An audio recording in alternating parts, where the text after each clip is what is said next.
கடல் தான் எங்கள் வீடு. இன்ஜினியரிங் கனவு கடந்தான் எங்கள் தேடு. தேர்வு விடுமுறையிலே தோழர் கூட்டத்தோடு துணையாக போனோம் குடும்ப பசி நீக்க. 2 வார கடலோரம் சுறாவேட்டை முடிந்து சிரித்த முகங்களோடு கரை சேரும் நேரம். திடீரென வானம் கருத்து திசைகள் நாளும் சுழல காலநிலை மாறி கலங்க வைத்தது. ஐயோ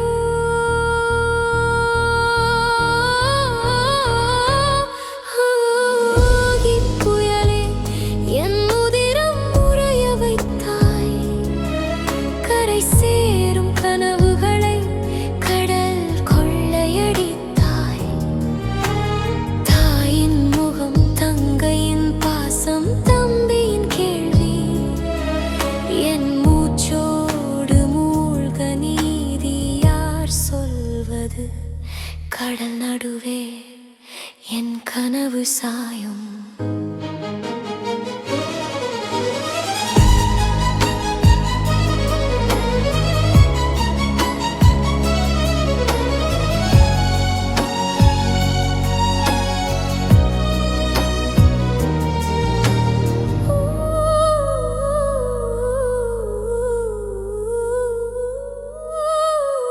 புயல் எச்சரிக்கை இல்லை என்றார்கள் அண்ணன்மார்கள். சமாதானமாகும் என்றார்கள் சலிப்பார்கள். ஆனால் காற்று கூடி அடைமழை பொழிய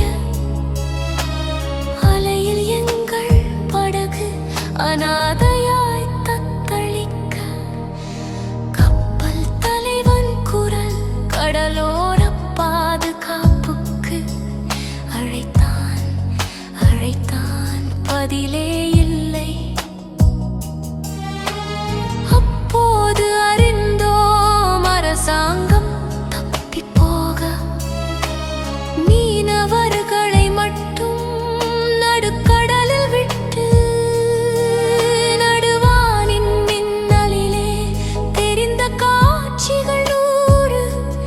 உடைந்த படகின் துண்டில் உயிரை கட்டிக் காப்போம். பசி, தாகம், அச்சம் அலை கழிக்க. ஒரு முறை குடும்பத்தை பார்க்க என அலறினோம். 6 நாட்களாய் 6 நாட்களாய் மரத்துண்டு எண்ணெய் கேனில் பிடித்து உப்பு கடலை உண்டு உயிர் பிழைத்தோம். உதவி வரும் வரும் என எதிர்பார்த்தோம். ஏமாற்றத்தின் சாம்பலில் நம்பிக்கை கருகிப் போனது.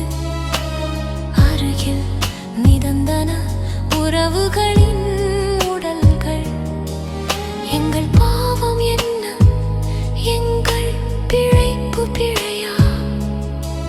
தொழில்நுட்பம் கொண்ட நாடு எங்கே கண்ணுறங்கியது? மீட்பு கப்பல் எங்கே?